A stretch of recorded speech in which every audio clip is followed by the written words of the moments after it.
안녕하세요. 사단법인 제주생태관광협회의 고재량입니다. 저는 오늘 제주도에서 한 마을이 보호지역을 보존하면서 현명하게 이용하는 생태관광의 사례를 여러분한테 말씀드리려고 합니다. 제가 서 있는 이 마을은요, 제주시 조천읍에 있는 선을리라는 마을입니다.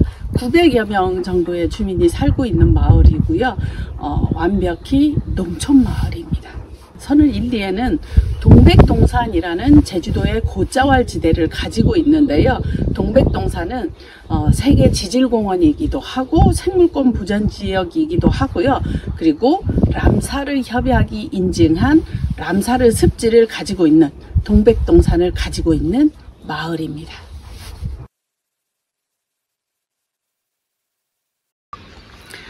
선을일리가 생태관광을 하는 방식은요, 사회적 협동조합을 구성해서 주민이 주도를 하는 방식입니다. 사회적 협동조합은요, 개인 배당은 하지 않고 마을의 공공복지를 위해서 생태관광에 소득을 쓰고요. 그리고 일정 정도의 소득은 동백동산을 보존하는데 그 돈을 다시 환원하는 방식입니다. 여기가 제가 말씀드린 동백동산입니다. 동백동산은 제주도에서 곶자왈지대고요. 곶자왈지대란 화산 활동에 의해서 흐른 용암 언덕을 만들고 그 돌무더기 언덕 위에 이렇게 깊은 숲이 만들어진 곳을 제주말로 곶자왈이라고 합니다. 동백동산은 습지이기도 하면서 숲입니다. 그리고 지질 조건이 파후이후이 용암이 밑에 판을 이루면서 이렇게 물이 고일 수 있는 조건을 만들었어요. 그래서 제주도의 곶자왈이면서 습지가 형성될 수 있는 조건이거든요. 지금 이 앞에 보면 습지가 쭉 펼쳐져 있는데 여기가 습지보호지역 핵심 지역입니다. 먼물각이라는 습지가 있고요. 그래서 숲이기도 하고 습지이기도 하고 생물 다양성이 굉장히 높은 곳이죠. 네, 나무 종류 식물이 약 한 500종, 곤충과 동물 이렇게 양서파충류 다 합쳐서 약 한 900종 정도가 살고 있다고 자료에 나와 있습니다. 예, 이렇게 생물 다양성이 높은 곳을 마을 주민들이 생태관광, 생태교육으로 활용되면서 그 소득을 다시 또 동백동산을 보존하고 그 다음에 주민들의 공공복지를 향상시키는 사업들을 하고 있는 거죠. 선을일리는 생태관광을 민간 협의체를 꾸려서 하고 있어요. 지역의 주민, 행정기관, 그리고 민간 환경단체, NGO들도 들어와 있어요. 생태관광 NGO들이 협력해서 협의체를 꾸렸고 한 20여 명이 됩니다.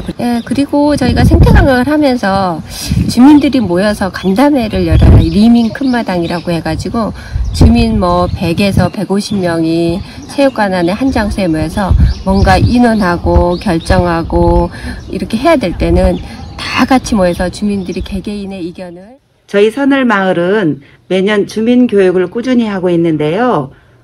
전체 주민을 대상으로 하기도 하고 부녀회를 대상으로 하기도 하고 또 청년들, 노인들을 대상으로 각각 주제를 달리해서 교육을 진행하고 있습니다. 이러한 교육을 통해서 저희 마을 주민들은 역량이 점점 강화되고 있습니다. 네, 저희 선을일리 주민들은 동백동산에서 생태관광을 하고 있습니다. 그러기 위해서는 주기적으로 모니터링을 하여 기록도 하고 그리고 멸종위기종 복원사업에도 적극 참여하고 있습니다. 주민 역량 사업을 시작했고요. 2013년에 본격적으로 생태관광을 시작했어요. 그래서 마을 주민들이 모여서 원탁 회의를 통해서 사회적 협동조합을 결성했는데요. 선을곶 협동조합의 공동 목표는요. 동백동산의 보존과 주민들의 행복이 되겠습니다. 동백동산의 생태적 가치 그리고 마을이 이 자연을 보존하면서 생태 관광을 해나가면서 그 지속 가능한 사회적 경제의 여러 가지 사례들을 말씀드렸는데요. 이런 일을 이어가는 데는 사실 어려움이 이렇게 많습니다. 그 어려운 점 중에 첫 번째 하나가 개발 압력입니다. 사실은 생태 관광의 이런 지속 가능한 발전 그리고 사회적 경제의 효과는 굉장히 더디 천천히 나타나고요. 그런데 개발, 한순간에 빨리 일어나는 개발에 대한 소득 효과는 단순간에는 굉장히 높아 보이죠. 그래서 이렇게 시간을 오래 기다려야 하는 생태관광의 효과에 비해 개발 압력의 달콤한 유혹은 굉장히 강력하죠. 두 번째 어려움은요, 일단은 법적, 제도적, 정책적인 안정성이 부족하다라는 겁니다. 지역 주민들의 주도로 생태관광을 이어가는 데에는요, 산업적인 면만 있는 게 아니라 사실은 공공적 가치가 있는 거죠.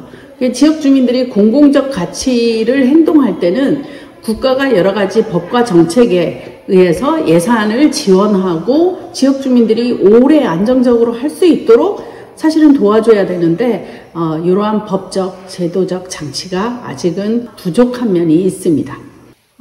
세 번째 어려움은요, 주민 역량 강화 프로그램의 부족입니다. 현재는 제주도에서 생태관광을 해나가려는 지역 주민들 마을에는요, 사단법인 제주생태관광협회가 중간 지원 조직이 되어서 지원을 하고 있지만 예산이 굉장히 적은 관계로 인력도 부족하고 여러 가지 교육 기회도 적을 수밖에 없습니다. 그래서 네 번째는요, 갈등입니다. 마을 공동체라는 게 한 가지 뜻과 철학을 가진 사람들이 모여 사는 공간이 아닙니다. 그래서 여러 가지 다양한 생각, 다양한 욕구를 가진 구성원들이 있는 마을이기 때문에 이 마을 지역 주민들의 의견을 통합해서 한 가지 목표를 쭉 이루어 나가기란 그리 쉽지가 않죠. 사실은 이 부분은 마을의 총회나 원탁회의 이런 것들로 이렇게 시간만 많으면은 조절이 가능한 것이라고 봐요. 그런데 우리 사회는 좀 더 빨리 지금 당장 효과가 나타나기를 기대하기 때문에 갈등이 서서히 풀릴 시간을 주지 못하는 거죠. 네, 다섯 번째 어려운 점은 정보의 불공정과 비민주적인 문화가 아직도 남아있는 것이 어려움입니다. 사실은 지역에 살고 있는 사람들 한 사람 한 사람의 인권이 존중되고 그 모두에게 정보는 공정하게 공평하게 알려져야 되는 거죠. 그런데 아직도 마을 단위에서는 목소리 센 몇 명이 이 정보를 독점할 수도 있고요. 그 다음에 민주적으로 의사결정을 해야 되는 마을에서 그러지 않고 몇 명이서 의사결정을 하는 경우가 있습니다. 이러한 공정하지 못한 정보, 그리고 비민주적 문화가 생태관광의 발전을 어렵게 저해하고 있는 것 같습니다. 지금까지 농촌마을 그대로를 보존하면서 지속발전을 이뤄가는 생태관광 이야기였습니다. 지금까지 들어주셔서 감사합니다.